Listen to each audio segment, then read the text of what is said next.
বিজয়া একাদশী তিথিতে ব্রত মাহাত্ম্য কথা শ্রবণ করুন। স্কন্দপুরাণে এই একাদশীর মাহাত্ম্য এইভাবে বর্ণিত রয়েছে। মহারাজ যুধিষ্ঠির শ্রীকৃষ্ণকে বললেন, হে বাসুদেব, ফাল্গুন মাসের কৃষ্ণপক্ষের একাদশীর মাহাত্ম্য অনুগ্রহ করে আমাকে বলুন। শ্রীকৃষ্ণ বললেন, হে যুধিষ্ঠির, এই একাদশী বিজয়া নামে পরিচিত। এই একাদশী সম্পর্কে একসময় দেবর্ষি নারদ স্বয়ম্ভু ব্রহ্মাকে জিজ্ঞাসা করেছিলেন। তিনি এই প্রসঙ্গে যা বলেছিলেন তা আমি এখন তোমাকে বলছি। এই পবিত্র পাপ বিনাশকারী ব্রত মানুষকে জয়দান করে বলে তা বিজয়া নামে প্রসিদ্ধ। পুরাকালে শ্রীরামচন্দ্র 14 বছরের জন্য বনে গিয়েছিলেন। সীতা ও লক্ষ্মণের সঙ্গে তিনি পঞ্চবটী বনে বাস করতেন। সেই সময় লঙ্কাপতি রাবণ দেবী সীতাকে হরণ করে সীতার অনুসন্ধানে রামচন্দ্র চতুর্দিক ভ্রমণ করতে থাকেন।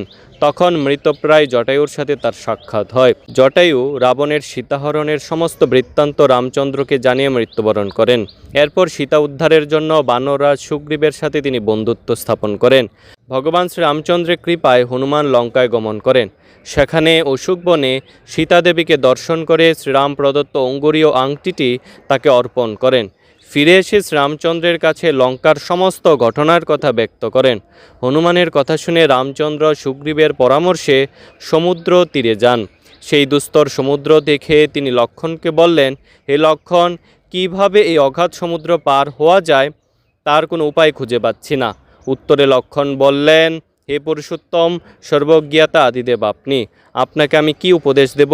তবে বগদালভ্য নামে এক মুনি এই দ্বীপে বাস করেন। এখান থেকে 4 মাইল দূরে সেই মুনির আশ্রম।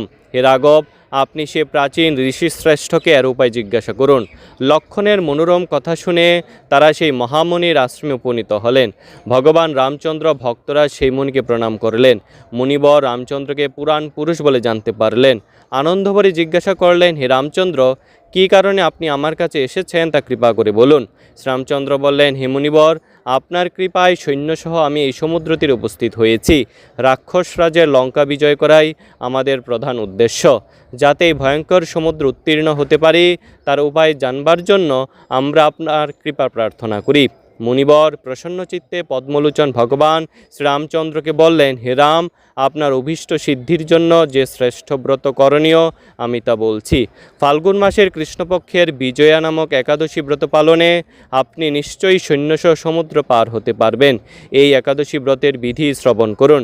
বিজয় লাভের জন্য দশমীর দিন সোনা, রূপা, তামা অথবা মাটির কলস সংগ্রহ করে তাতে জল ও আম পাতা দিয়ে সুগন্ধি চন্দনে সাজিয়ে তার উপর সোনার নারায়ণ মূর্তি স্থাপন করবেন।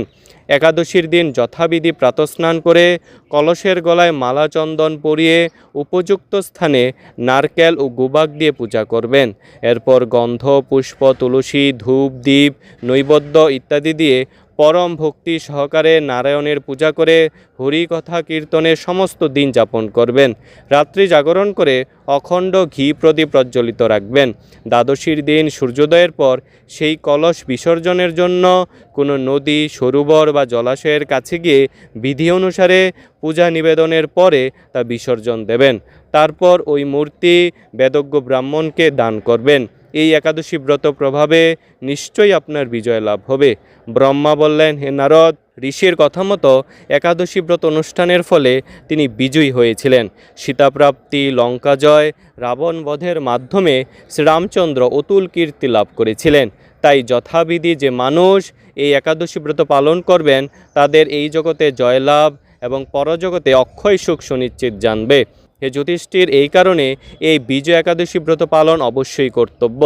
এই বিজয় একাদশী ব্রতকথার শ্রবণ কীর্তন মাত্রেই বাজপেয় যজ্ঞের ফল লাভ হয়। হরে কৃষ্ণ।